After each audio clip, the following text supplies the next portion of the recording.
I would like to invite CH Sujanaa from 4th class.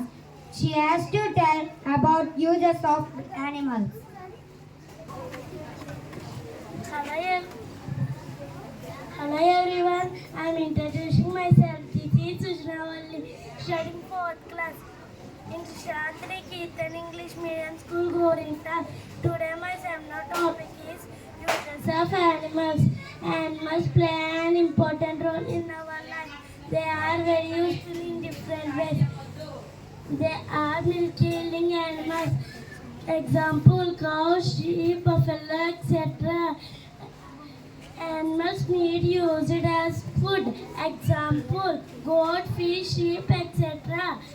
Egg-laying animals. Example, hen, duck, etc. Animals are useful in different agriculture and transport. Example, ox, horse, camel, elephant, etc. Some animals are useful in transport. Example, use bullock,